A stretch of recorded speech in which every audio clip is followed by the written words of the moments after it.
Thanks for your company. The details now. Government says it's launched a comprehensive probe into all authorizations granted by the Esau John Mahama administration for the importation of arms. This follows claims by Information Minister Kojo Nkrumah that former Deputy Interior Minister James Agalga signed the authorization for the importation of a huge cache of arms, including 1,500 shotguns delivered at the Tema port last week. Here is a News Desk report.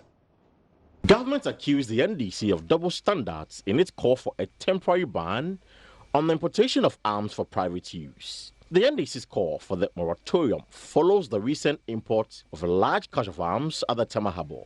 The NDC in a statement said it was alarmed government permitted the import of the weapons. However, Information Minister Kojo Nkrumah at a news conference revealed NDC's former Deputy Interior Minister James Agalga gave approval for importation of the guns and bullets days before handing over to the NPP. The permit under which these arms were imported was signed by the Honorable James Agalga, Member of Parliament, Deputy Minister for the Interior, on January 5th, 2017. So this permit we are talking about, which allowed these persons to import this cache of arms legally into the country, was issued on the 5th of January 2017 under the signature of the Honorable James Agalga. I have a copy of it here. I'll give a copy to you afterwards. And we find it strange that the very persons who issued the permit for the importation of these arms will today turn around and say that the Akufo-Addo administration has issued permits and therefore has to take the security situation of this country a lot more seriously than it is doing now. Where all of these points of alarm that they raise in this statement, all of these points of alarm that they raise, were they not known to them at the time that they were signing this permit? At the time that they were issuing this permit, all of these points of alarm, were they not known to them? And was the security of the state, which they are talking about today, non-existent at the time when they were issuing this permit? You can't appropriate and reprobate. You can't do this. And then when a new administration rather comes in and is the one that takes the necessary efforts to secure the consignment and ensure that it's kept in a place and not necessarily in the hands of persons with doubtful character, then you turn around issuing statements as though something untoward has happened. So the first point we want to make is that, indeed, the permit that was issued by the NDSC administration. The second point is that it's curious that after the election of 2016, 2 days to the handing over, on the 5th of January, at a time of the transition when we had agreed that all major transactions of this nature had to be referred to both sides of the transition team, they issued a permit, and I want to read to you. Permission is granted to YADCO to import the underlisted explosives and accessories for the use of their clients who are all engaged in mining and quarry sectors. Mr. Agalga is unable to confirm or deny he signed a letter for the importation of the weapons, but questioned why government failed to review the approval. Evan, I wouldn't remember, but I have always maintained that the company in question is known to the Ministry of the Interior. And so if it turns out that the permit that was issued under my signature, I wouldn't have any thing to say about that. You mean you will not deny it? Clearly, I haven't seen the permit. If I see it and the signature is indeed mine, I will admit. But as I speak now, I have not seen the document the Honorable Minister for Information, Kojo Nkrumah, has in his custody and possession. If I see and indeed that signature turns to mine, yes, I can see confirmations. But as I talk to you, I haven't seen the document in question. Say that the company in question, YADCO, has at all material times when we're in office known to the Ministry of the Interior as a licensed arms dealer. The Ministry of the Interior is a state entity as distinct from the NDC as a political party. So let us draw the distinction here. It's very important. The fundamental question remains, did your government, yourself, sign off on this particular consignment of arms that we just witnessed last week that was seized? Fairness, I have told you that I haven't seen the permit that is in the possession of Honorable Kojo Nkrumah. You haven't seen it. So documents that came under my signature were simply too voluminous. Okay, no. For me to, on the spur of the moment, know which permit came under my signature or not can only be confirmed when I have seen the document that is in his possession. Saying that 2017 January is not the same as April or May 2019. So, because the security circumstances have changed, the authorization you granted should have been stopped by this current government. Is that your argument? Or suspended altogether. Information Minister Kojo Nkrumah says government has launched the probe into all authorizations granted by the Mahama administration. There's a broader inquiry to understand how many of these permits are out there and how many persons have already, done their imports in accordance with these permits, a good number of which were signed by the Honorable James Agalga and the NDC administration.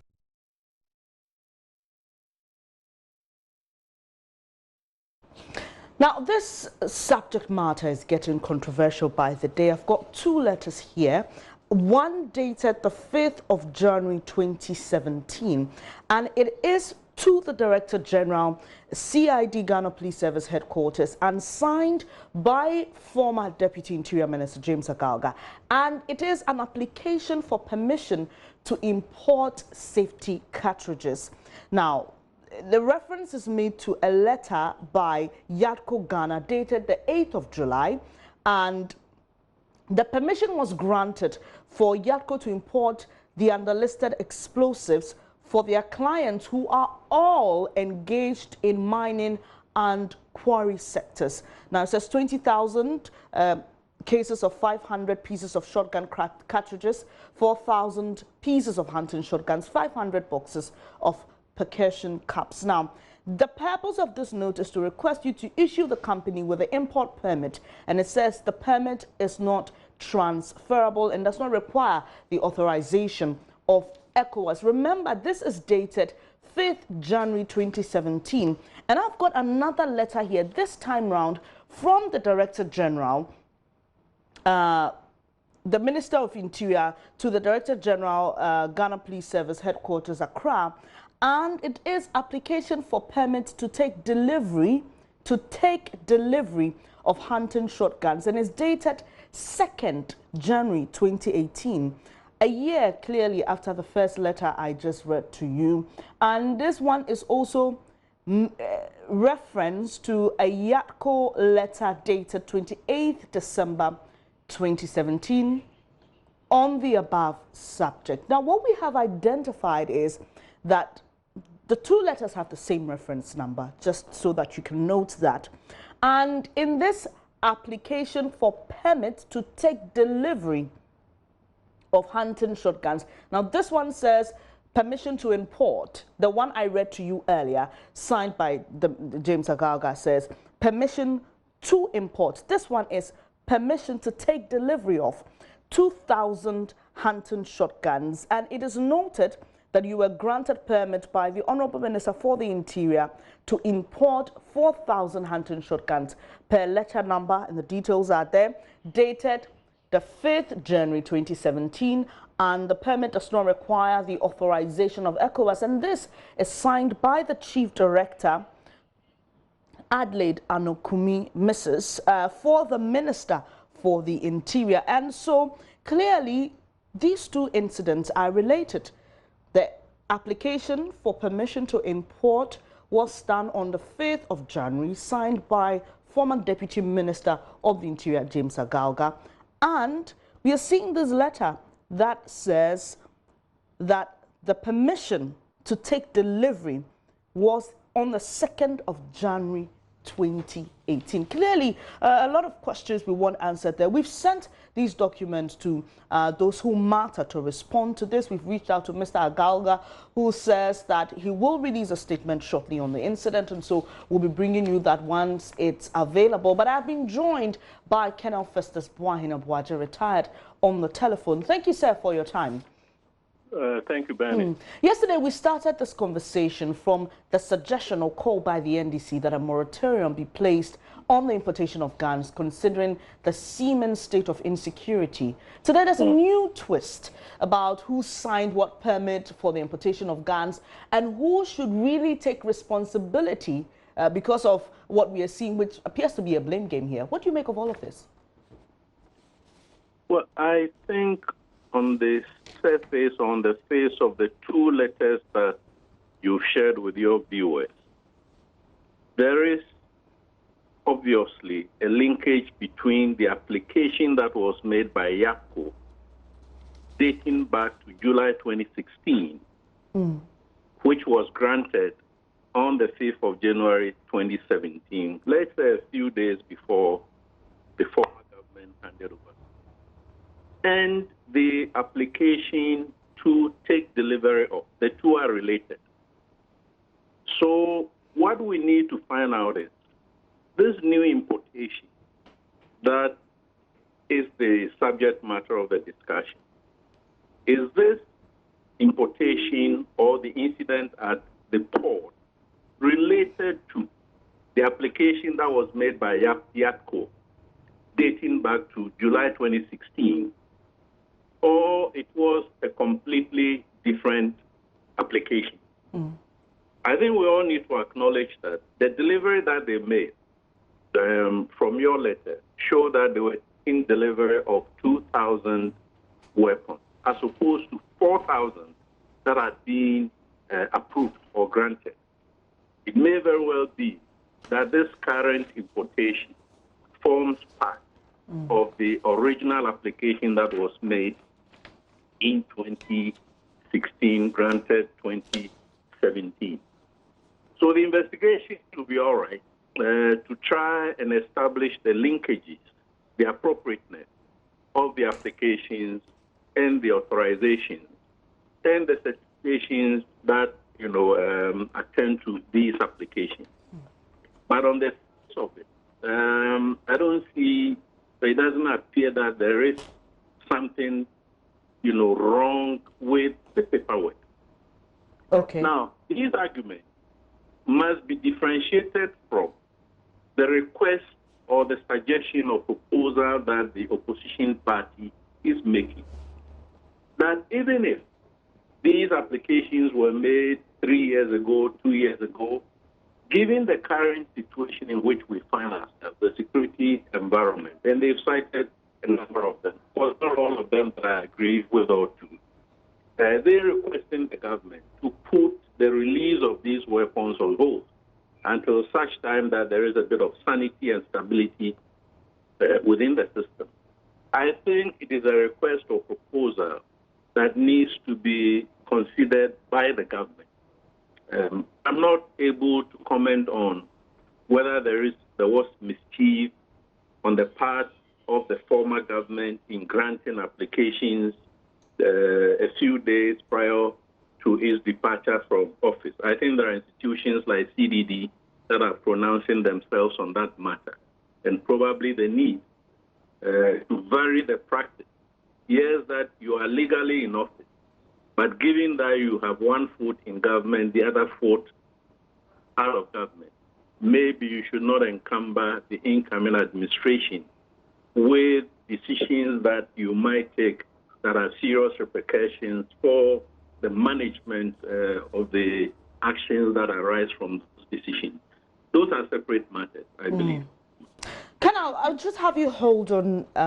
The conversation takes another twist because we've been joined by a member of the Small Arms Commission of Ghana, Bafo Duchi Amwa, and he is a member of the commission. So we want to get their thoughts on this. Thank you so much for your time this morning, sir. As a member of the commission, are you not concerned about this ongoing conversation? Arms importation, the state of security? We haven't seen any official statement from your outfit. Well. Hello, Mr. Dochiamwa. Yes, hello. Yes, I want to take your thoughts on this ongoing conversation about the importation of arms and the call by the NDC for a moratorium. Well, let me say that I don't speak for the Commission officially here. I speak as the chair of the International Action Network on Small Arms, a civil society organization. Please proceed. Yes, moratoriums are necessary calls when the regional conditions or national conditions do not augur well for proliferation of arms into the country. So therefore, looking at the current information circulating that we are under threat by some jihadi groups operating at the border between Ghana and Burkina Faso and so on and so forth, yes, one would want to say that the situation may require that some kind of moratorium on arms importation is granted so that we can deal with the threat. Having said that, I think we know how our political and politicking is also going, and therefore one may want to say that perhaps it's not all calm for some time now. So maybe if arms were to find themselves into the hands of wrong party, we may all be at risk. So that is the basis upon which I will respond to the moratorium call. Mr. Chiamwa, you work with a civil society organization, and many have asked, why did we have to wait for a political party to suggest this to government? You, even though you don't speak now in your capacity as a member of the Ghana Small Arms Commission, you work with an organization that also deals in that sector. When the news about this broke, that a container had been seized containing some weapons and needed inspection, didn't it attract your interest? Did you follow up? Did you want to even suggest to the government what we should be doing even at this point? Well, I have been following the discussions, and in terms of public statements, I think the West African Action Network on Small Arms Ghana would be the appropriate body to make a statement on this issue. But I think, yes, we were waiting to get more information about what is happening, because we've been told a probe has been launched by government, and it's easier to make statements when you are sure of what the facts are. So sometimes, yes, we don't speak too quickly. We try to monitor the situation and await the information as it turns out by the results of a probe. So yes, at the appropriate time, we will come up with a statement for sure. Yesterday, we spoke to Colonel Festus Abuaji. He's still on the line. We're having a conversation with him this morning as part of this. But he raised concerns yesterday about the lack of data on arms in the country, the tracking of such arms. Do you share those concerns as well? Oh, definitely I do, because the ECOWAS Convention on Small Arms and Light Weapons, which was the baby of civil society, which governments took over and agreed and signed, demands proper accountability of weapons and arms. And so definitely not having adequate data is not the best. I think efforts should be made to make sure that imports are monitored, accounted for, and then when something happens, we'll be able to, as it were, identify where the challenges are. But the fact that weapons can be officially brought into the country and we have no accounting of these weapons, it should be a matter of concern to all. Thank you very much for your time, Mr. Bafo Duchi Amoa. He is a member of the Small Arms Commission. Let me come back to you, Colonel Festus Abuaji, retired. So clearly, from what you said earlier, the point is it's not really necessary, this back and forth about who authorized this or who authorized that. You still feel that that moratorium needs to, be done? I should think so, because in the political speak of our political actors, we are made to understand that government is a continuum. So if government is a continuum, it doesn't really matter which government took whichever decision, as long as those decisions were legally arrested and made by the appropriate authority. So I don't think the debate as of now should be about who authorized what. If we find some malfeasance, some criminality around the issuance of those authorizations, then we can have that debate. So I want that debate to move away from assigning responsibility to who did the original authorization and why they appear to have been changing their positions and requesting for a moratorium.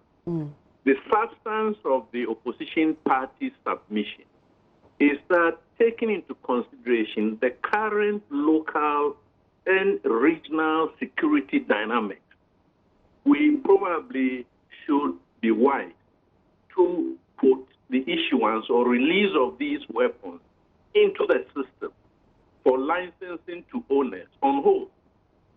It is likely that some of these weapons could fall into wrong hands. Yes, they might legally acquire or request for license to own weapons, but their backgrounds may be such that, or they may have other motives of criminality, of criminal nature, that may not augur well for our national security.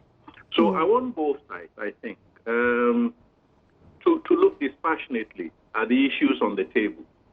Because, as you said, from the second letter, the government of the day also apparently granted authorization for the release of the 2,000 weapons on the 2nd of January 2018. So if there is any responsibility as to granting of applications or granting of permits to take delivery of weapons, both parties would be at fault. But I'm saying that both parties are not at fault. Both parties in government used their requisite legal remedy to meet the requirements of citizens, either of an economic, financial, or other nature. These are the comments that I think I have. Before you go, sir, we heard from the information minister yesterday, but we didn't get any emphatic response to that call by the opposition NDC, which is for that moratorium. All we had was some letters that were given to, you know, claim that they had actually signed for the consignment. Would you want government to come out clearly and tell us what their stance is on the call proper? I would think so. For the consolidation of our democratic practices and traditions, all statements, all positions taken by both parties in government or parties in opposition need to be treated with a certain degree of respect so that we can encourage ourselves as political entities to accommodate one another. So I would think that within the next few days, if I should say, that the government will come forth and explain itself as to what it actually treats the substantive matter from the opposition relating to the moratorium. But as you rightly observed, the Minister of Information's statement did not touch on that. It tended to try and assign blame, culpability, or responsibility to the former government, that's the original authorization, which I said is not the issue now. So let's all hope that the government will come back later and explain to the citizens, not only the opposition party, what it makes of the proposition or the proposal by the opposition for the moratorium on the release of those weapons. Thank you very much for your time. I'm really grateful you could join this conversation. Colonel Festus Boyana-Boaji, retired, has been sharing his thought with us, and he's also a teaching consultant at the Kofi Annan International Peacekeeping Training Center, sharing his thoughts with us on this story that's developing by the day.